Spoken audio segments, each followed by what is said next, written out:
Manuel Furriela, professor de Direito Internacional e vice-presidente da Avenue de Nova York. Vem para cá. Muito obrigada, professor, pela sua presença no Mercado Aberto. Quero saber qual a expectativa que o senhor tem sobre essa primeira fase, esse primeiro estágio do plano, né, do plano de paz, que fala da conta de uma trégua, de um acordo de cessar-fogo entre Israel e Hamas. Isso, de fato, vai vingar? É o mais próximo que a gente chega a uma paz, talvez um pouco mais duradoura em Gaza, nesses últimos 2 anos? Bom dia. Bom, primeiramente, esse acordo é extremamente esperado, extremamente desejado. A crise humanitária que se instalou na região é de enormes proporções. É uma das maiores que nós temos acompanhado atualmente no mundo afora. Então, essa questão acho que a gente tem que trazer aqui, que realmente é relevante, é de se celebrar este acordo. Eu vejo que nas etapas que se desenharam, né, que estão sendo propostas, várias delas, principalmente as posteriores, elas são muito difíceis de serem atingidas. Mas a boa notícia é que a primeira etapa tem grande chance realmente de ser estabelecida, inclusive já houve um acerto entre as partes envolvidas, confirmação dos dois lados. E por que eu vejo isso? Não somente pelo fato de que já é esse primeiro compromisso, mas principalmente porque todo o cenário que se desenhou vai a favor dessa situação. Catar e Egito, que tem uma ótima interlocução, né, com o Hamas e também tem boa interlocução com Israel, trabalharam bastante, né, no sentido de fazer com que o Hamas cedesse vários dos pontos necessários. Agora, o que realmente também foi importante aqui é que Israel, né, o governo israelense, melhor dizendo, não propriamente, né, não é uma questão de Estado, é uma questão de governo, ele atingiu grande parte ou talvez os principais objetivos militares nestes 2 anos.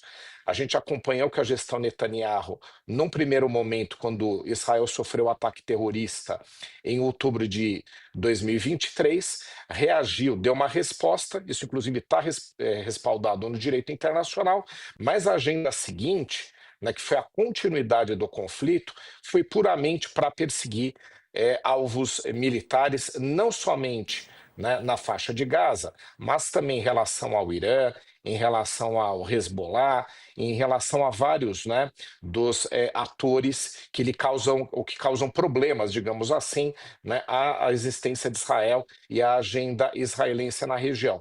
Então, agora ele estaria também no momento onde, com esses alvos atingidos, mais propenso a um diálogo. Mas o mais determinante que eu deixei aqui para o final é de que os Estados Unidos embarcaram nesta agenda, né? Então, efetivamente, os Estados Unidos pressionaram o governo israelense e a única pressão eficaz que a gente pode encontrar em termos internacionais, por vários motivos, né? Há uma aliança estratégica Israel-Estados Unidos, e um dos pontos aqui, só para a gente ilustrar, é que, por ano, os Estados Unidos enviam, no mínimo, 7 bilhões de dólares a Israel em apoio militar. Então, este cenário faz com que os Estados Unidos realmente sejam um player importante e tenham um poder de interlocução sobre Israel, e Donald Trump entrou nessa agenda. Então, acho que tudo isso fez com que a gente tivesse esse movimento. Existem outros fatores, né? O governo de Netanyahu é muito criticado dentro de Israel. Uma das críticas é essa questão, né, da continuidade dos sequestrados, né? Devem ter aí 20 ou 20 e poucos vivos, mantidos ainda em cárcere pelo Hamas, também um fator de pressão, mas a determinação do governo americano entrar no jogo e pressionar Israel fez a maior das diferenças de tudo que eu mencionei aqui.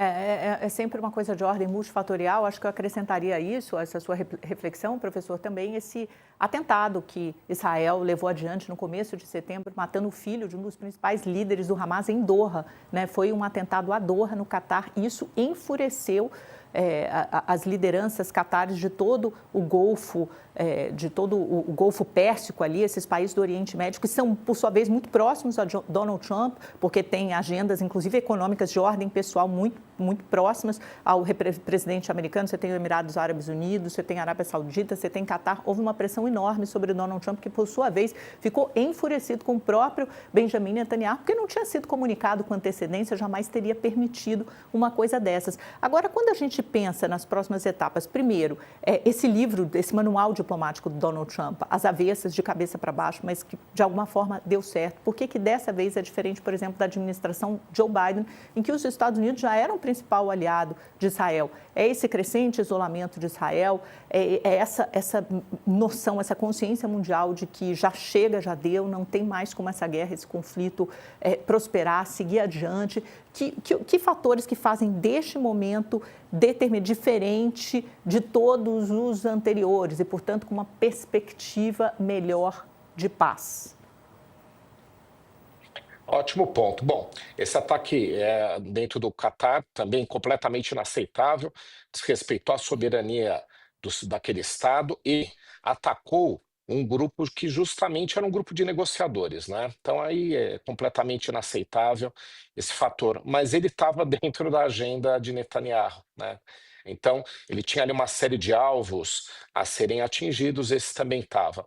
Agora existem diferenças entre a gestão Trump e a Joe Biden, e por dois motivos. Uma é questão de timing, né? O Israel estava em outro momento durante a gestão Joe Biden, entendendo ainda que devia perseguir os alvos que eu mencionei, a agenda, melhor dizendo, que eu mencionei, que era uma questão ali de estratégia militar. Isso ainda estava em execução durante aquele momento, e agora, apesar, né, de ainda ter aí questões a serem resolvidas dentro dessa visão militar, não estou dizendo que eu concordo, né, estou fazendo uma análise aqui pragmática do que está acontecendo, né, ela já avançou muito, então Israel está numa outra situação de posicionamento de força na região, muito mais favorecido agora, né, também com a queda do Assad, ou seja, um governo na Síria mais propenso a ter um outro tipo de diálogo com Israel, né? Então esses fatores levaram Israel a estar mais propenso para um diálogo agora, naquela época não estava. E Donald Trump, né, nessa agenda que a gente também pode chamar um pouco de errática, tem muitas idas e vindas, né? A gente está acompanhando isso, por exemplo, em relação à Rússia e Ucrânia. O que acontece especificamente neste momento é que ele decidiu embarcar com todas as forças, argumentos e pressões sobre Israel. No passado, Joe Biden pressionou muito Israel, mas não dessa forma. Por que não? Porque o que acontece é que os Estados Unidos também sempre faz um morde-a-sopra com Israel, porque tem nele o parceiro mais estratégico em toda a região. Mesmo tendo relações econômicas representativas, por exemplo, com a Arábia Saudita, Emirados Árabes Unidos, Catar, etc., Israel é o seu grande representante na região, né? Então, sempre há uma questão de um limite até onde se vai em algum tipo de pressão sobre aquele Professor, país, porque também aos Estados Unidos interessa essa agenda. E agora o professor, momento é um pouco diferente. tá, só conclui seu raciocínio, que a gente tem mais 5 minutos. Eu quero avançar também para falar dos obstáculos, das fases posteriores desse plano. Ótimo, não? Seria basicamente isso.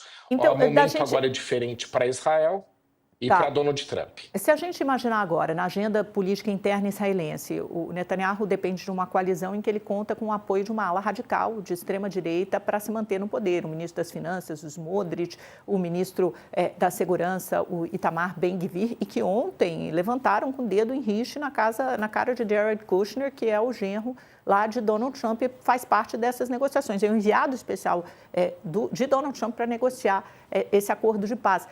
Quais os obstáculos internos que Netanyahu enfrenta para levar adiante essa agenda, e o Hamas também? Quais são as próximas fases desse plano e as dificuldades para chegar lá?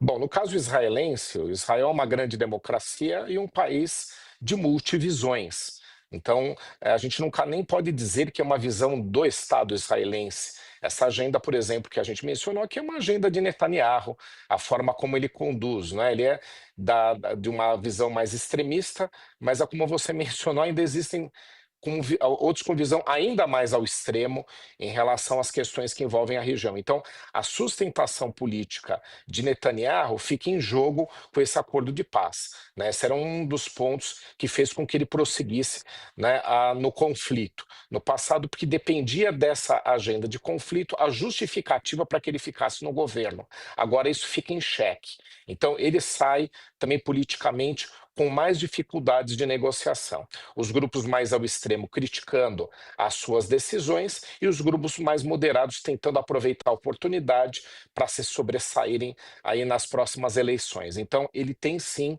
um desafio interno. No caso do Hamas, as derrotas militares, elas foram enormes, tanto internamente quanto no apoio internacional, já que o Irã, que era seu grande apoiador, está numa situação de grande dificuldade, não podendo dar o apoio que dava no passado, e perderam, né, aquele grande caminho, aquele grande canal de envio de armas ilegais que era dentro do território da Síria. Essa possibilidade ela já não existe mais, o governo da Síria mudou e Israel tem condições agora de se impor melhor naquela região de fronteira. Então o Hamas é mais por conta realmente de estar numa situação extremamente fragilizado e Netanyahu, né, por conta dele não ter conseguido esticar ainda mais essa agenda, até mesmo porque as questões militares elas diminuíram na justificativa que ele poderia apresentar, porque os principais alvos também já foram atingidos e a pressão de Donald Trump.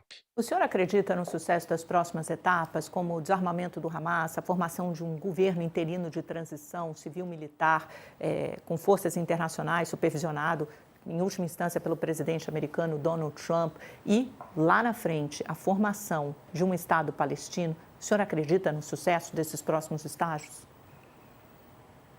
O governo de transição tem um governo moderado, né, de tecnocratas, que foi a expressão que foi utilizada, é um grande desafio, mas sempre foi o mais desejável naquela região. Né? O grande erro foi que em 2006 dividiram o poder entre o Fatah, que é mais moderado, que ficou com uma parte da Cisjordânia, a maior parte da Cisjordânia, e deram ao Hamas, que sempre foi extremista, né, acreditando que dessa forma dividiriam os palestinos, diminuiriam o seu poder ao dividi-los, dando poder ao Hamas, e deu no que deu. Né? A gente teve essas consequências nefastas também por decisões mais extremistas do Hamas. Então, essa etapa, mesmo o Hamas dizendo que vai seguir nessa agenda, é um grande desafio. Né? Ele ceder poder significa colocar em risco, né, toda a forma como ele vê a condução de Gaza e também a concessão de poder, o mais importante poder na região, que é o propriamente de gestão de governo, que traz recursos e vários benefícios. Essa é uma etapa dificílima, mas foi aceita na mesa de negociação. Né? Então, o governo americano e o Egito, o Catar e os outros estados que estão mantendo ali um diálogo com o Hamas vão poder cobrá-lo a cumprir essa etapa a partir do momento que, muito provavelmente, essa primeira etapa, né, vai ser cumprida pelo que a gente mencionou, vai ser cumprida por Israel. E aqui lembrando uma outra importante ponto da primeira etapa ainda, que é a troca de prisioneiros palestinos, cerca de 250, pelos sequestrados e pelos corpos daqueles que pereceram também, haviam sido sequestrados. Essa etapa eu também acredito no cumprimento, é muito importante, inclusive por questões humanitárias. Mas essa agenda de estabelecer um governo desafiador, agora a criação do Estado de Israel vai ter fortíssima oposição israelense, né? Israel não aceita a resolução das questões de divisão territorial dessa forma e nem os Estados Unidos. Então, essa etapa que já estava prevista no projeto da ONU em 1947, 48 para a região, ela é de difícil resolução e eu não acredito no encaminhamento dela, pelo menos a curto prazo. Bom, pelo menos volta ao debate, algo que tinha sido esquecido, né? E agora com o apoio internacional de países importantíssimos do G7, Reino Unido, França, Canadá, todos apoiando publicamente a formação de um Estado, a existência de um Estado palestino que já é apoiado há décadas, né, pelo Brasil, há mais de década pelo Brasil. Professor, muito obrigada pela sua participação no Mercado Aberto. Certamente nos veremos em breve, porque essa questão vai frequentar o noticiário aí durante um bom tempo. Muito obrigada.